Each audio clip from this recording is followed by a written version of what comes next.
There is in the land of Manar a vast still lake that is fed by no stream and out of which no stream flows.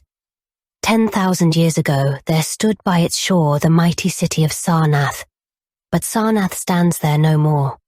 It is told that in the immemorial years when the world was young, before ever the men of Sarnath came to the land of Manar, another city stood beside the lake, the grey stone city of Ib, which was old as the lake itself, and peopled with beings not pleasing to behold.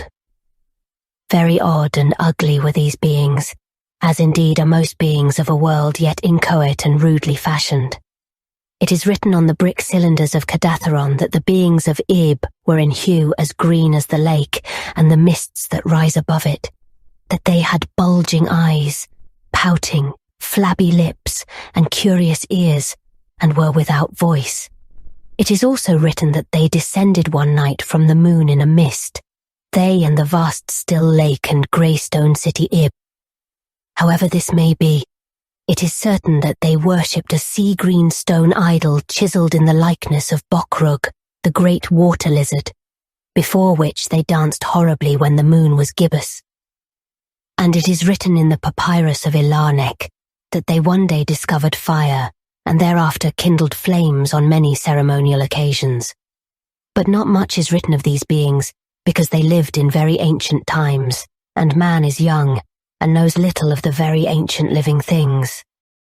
After many eons, men came to the land of Manar, dark shepherd folk with their fleecy flocks, who built Thra, Ilarnek, and Kadatheron on the winding river Ai. And certain tribes, more hardy than the rest, pushed on to the border of the lake and built Sarnath at a spot where precious metals were found in the earth.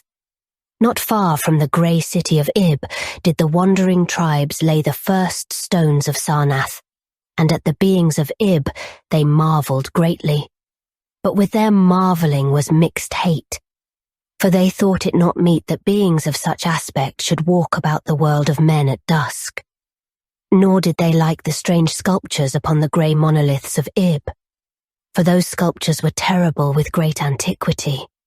Why the beings and the sculptures lingered so late in the world, even until the coming of men, none can tell, unless it was because the land of Manar is very still and remote from most other lands both of waking and of dream.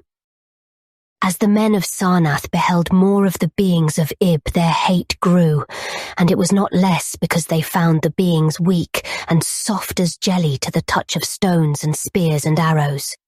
So one day, the young warriors, the slingers and the spearmen and the bowmen, marched against Ib and slew all the inhabitants thereof, pushing the queer bodies into the lake with long spears, because they did not wish to touch them. And because they did not like the grey sculptured monoliths of Ib, they cast these also into the lake. Wondering from the greatness of the labour, however the stones were brought from afar, as they must have been, since there is naught like them in all the land of Manar, or in the lands adjacent. Thus, of the very ancient city of Ib, was nothing spared save the sea-green stone idol chiselled in the likeness of Bokrug, the water lizard. This the young warriors took back with them to Sarnath as a symbol of conquest over the old gods and beings of Ib, and a sign of leadership in Manar. But on the night after it was set up in the temple, a terrible thing must have happened, for weird lights were seen over the lake, and in the morning the people found the idol gone, and the high priest Taran-ish lying dead, as from some fear unspeakable. And before he died, Taran-ish had scrawled upon the altar of chrysolite, with coarse shaky strokes, the sign of doom. After Taran-ish there were many high priests in Sarnath, but never was the sea-green stone idol found, and many centuries came and went, wherein Sarnath prospered exceedingly, so that only priests and old women remembered what Taran-ish had scrawled upon the altar of chrysolite. Betwixt Sarnath and the city of Ilarnek arose a caravan route, and the precious metals from the earth were exchanged for other metals and rare cloths and jewels and books and tools for artificers, and all things of luxury that are known to the people who dwell along the winding river Ai and beyond. So Sarnath waxed mighty and learned and beautiful, and sent forth conquering armies to subdue the neighbouring cities. and in time there sat upon a throne in Sarnath the kings of all the land of Manar and of many lands adjacent. The wonder of the world and the pride of all mankind was Sarnath the Magnificent. Of polished desert-quarried marble were its walls, in height 300 cubits, and in breadth 75, so that chariots might pass each other as men drave them along the top. For full 500 stadia did they run, being open only on the side toward the lake, where a green stone seawall kept back the waves that rose oddly once a year at the festival of the destroying of Ib. In Sarnath were 50 streets from the lake to the gates of the caravans, and 50 more intersecting them. With onyx were they paved, save those whereon the horses and camels and elephants trod, which were paved with granite, and the gates of Sarnath were as many as the landward ends of the streets, each of bronze and flanked by the figures of lions and elephants carven from some stone no longer known among men. The houses of Sarnath were of glazed brick and chalcedony, each having its walled garden and crystal lakelet. With strange art were they builded, for no other city had houses like them, and travellers from Thra and Ilarnek and Cadatharon marvelled at the shining domes wherewith they were surmounted. But more marvellous still were the palaces and the temples, and the gardens made by Zokhar the olden king. There were many palaces, the least of which were mightier than any in Thra, or Ilarnek, or Cadatharon. So high were they that one within might sometimes fancy himself beneath only the sky. Yet when lighted with torches dipped in the oil of Dothur, their walls showed vast paintings of kings and armies, of a splendour at once inspiring and stupefying to the beholder. Many were the pillars of the palaces, all of tinted marble and carven into designs of surpassing beauty. And in most of the palaces the floors were mosaics of beryl and lapis lazuli and sardonyx and carbuncle and other choice materials, so disposed that the beholder might fancy himself walking over beds of the rarest flowers. And there were likewise fountains, which cast scented waters about in pleasing jets arranged with cunning art. Outshining all others was the palace of the kings of Manar and of the lands adjacent. On a pair of golden crouching lions rested the throne many steps above the gleaming floor. And it was wrought of one piece of ivory, though no man lives who knows whence so vast a piece could have come.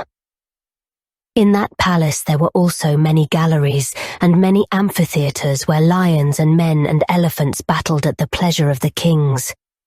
Sometimes the amphitheatres were flooded with water conveyed from the lake in mighty aqueducts, and then were enacted stirring sea fights or combats betwixt swimmers and deadly marine things. Lofty and amazing were the 17 tower-like temples of Sarnath, fashioned of a bright multicoloured stone not known elsewhere. A full 1,000 cubits high stood the greatest among them, wherein the high priests dwelt with a magnificence scarce less than that of the kings. On the ground were halls as vast and splendid as those of the palaces, where gathered throngs in worship of Zokalar and Tamash and Lobon, the chief gods of Sarnath, whose incense-enveloped shrines were as the thrones of monarchs. Not like the icons of other gods were those of Zokalar and Tamash and Lobon, for so close to life were they that one might swear the graceful bearded gods themselves sate on the ivory thrones. And up unending steps of shining zircon was the tower chamber, wherefrom the high priests looked out over the city and the plains and the lake by day, and at the cryptic moon and significant stars and planets, and their reflections in the lake by night. Here was done the very secret and ancient rite in detestation of Bokrug, the water lizard, and here rested the altar of chrysolite which bore the doom scroll of Taranish. Wonderful likewise were the gardens made by Zokhar the olden king. In the centre of Sarnath they lay, covering a great space and encircled by a high wall, and they were surmounted by a mighty dome of glass, through which shone the sun and moon and stars and planets when it was clear, and from which were hung fulgent images of the sun and moon and stars and planets when it was not clear. In summer, the gardens were cooled with fresh odorous breezes, skillfully wafted by fans, and in winter they were heated with concealed fires, so that in those gardens it was always spring. There ran little streams over bright pebbles, dividing meads of green and gardens of many hues, and spanned by a multitude of bridges. Many were the waterfalls in their courses, and many were the lilied lakelets into which they expanded. Over the streams and lakelets rode white swans, whilst the music of rare birds chimed in with the melody of the waters. In ordered terraces rose the green banks, adorned here and there with bowers of vines and sweet blossoms, and seats and benches of marble and porphyry. And there were many small shrines and temples where one might rest or pray to small gods. Each year there was celebrated in Sarnath the feast of the destroying of Ib, at which time wine, song, dancing, and merriment of every kind abounded. Great honours were then paid to the shades of those who had annihilated the odd ancient beings, and the memory of those beings and of their elder gods was derided by dancers and lutanists crowned with roses from the gardens of Zokka, and the kings would look out over the lake and curse the bones of the dead that lay beneath it. At first, the high priests liked not these festivals, for there had descended amongst them queer tales of how the sea-green Acon had vanished, and how Taranish had died from fear and left a warning. And they said that from their high tower they sometimes saw lights beneath the waters of the lake. But as many years passed without calamity, even the priests laughed and cursed and joined in the orgies of the feasters. Indeed, had they not themselves in their high tower often performed the very ancient and secret rite in detestation of Bokrug, the water lizard, and 1,000 years of riches and delight passed over Sarnath, wonder of the world and pride of all mankind. Gorgeous beyond thought was the feast of the 1,000th year of the destroying of Ib. For a decade had it been talked of in the land of Manar, and as it drew nigh there came to Sarnath on horses and camels and elephants men from Thra, Elanek and Kadatharon, and all the cities of Manar and the lands beyond. Before the marble walls on the appointed night were pitched the pavilions of princes and the tents of travellers, and all the shore resounded with the song of happy revellers. Within his banquet hall reclined Nargis-Hay the king, drunken with ancient wine from the vaults of conquered Panath, and surrounded by feasting nobles and hurrying slaves. There were eaten many strange delicacies at that feast: peacocks from the Isles of Nariel in the Middle Ocean, young goats from the distant hills of Implan, heels of camels from the Benatsik Desert, nuts and spices from Sidathrian groves, and pearls from wave-washed metal dissolved in the vinegar of Thra. Of sauces there were an untold number, prepared by the subtlest cooks in all Manar, and suited to the palate of every feaster. But most prized of all the viands were the great fishes from the lake, each of vast size, and served up on golden platters set with rubies and diamonds. Whilst the king and his nobles feasted within the palace, and viewed the crowning dish as it awaited them on golden platters, others feasted elsewhere.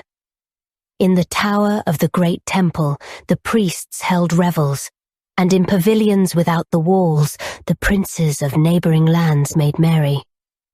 And it was the high priest Naikar who first saw the shadows that descended from the gibbous moon into the lake, and the damnable green mists that arose from the lake to meet the moon, and to shroud in a sinister haze the towers and the domes of fated Sarnath. Thereafter those in the towers and without the walls beheld strange lights on the water, and saw that the grey rock Akurian, which was wont to rear high above it near the shore, was almost submerged. And fear grew vaguely yet swiftly, so that the princes of Ilanek and of Far Rockall took down and folded their tents and pavilions, and departed for the river Ai, though they scarce knew the reason for their departing.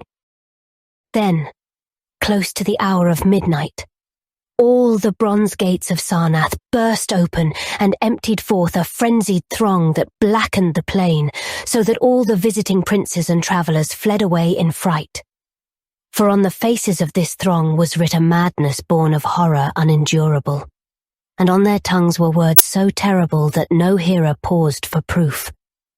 Men whose eyes were wild with fear shrieked aloud of the sight within the king's banquet hall, where through the windows were seen no longer the forms of Narrated and his nobles and slaves, but a horde of indescribable green, voiceless things with bulging eyes, pouting, flabby lips and curious ears, things which danced horribly, bearing in their paws golden platters set with rubies and diamonds containing uncouth flames. And the princes and travellers, as they fled from the doomed city of Sarnath on horses and camels and elephants, looked again upon the mist-begetting lake and saw the grey rock Akurian was quite submerged. Through all the land of Mumnar and the lands adjacent spread the tales of those who had fled from Sarnath, and caravans sought that accursed city and its precious metals no more. It was long ere any traveller went thither, and even then only the brave and adventurous young men of distant Falona dared make the journey. Adventurous young men of yellow hair and blue eyes, who are no kin to the men of Mumnar. These men indeed went to the lake to view Sarnath, but though they found the vast still lake itself, and the grey rock Akurian which rears high above it near the shore, they beheld not the wonder of the world and pride of all mankind. Where once had risen walls of 300 cubits and towers yet higher, now stretched only the marshy shore, and where once had dwelt 50 millions of men, now crawled only the detestable green water lizard. Not even the mines of precious metal remained, for doom had come to Sarnath. But half buried in the rushes was spied a curious green idol of stone, an exceedingly ancient idol coated with seaweed and chiselled in the likeness of Bokrug, the great water lizard. That idol, enshrined in the high temple at Ilarnek, was subsequently worshipped beneath the gibbous moon throughout the land of Mumnar.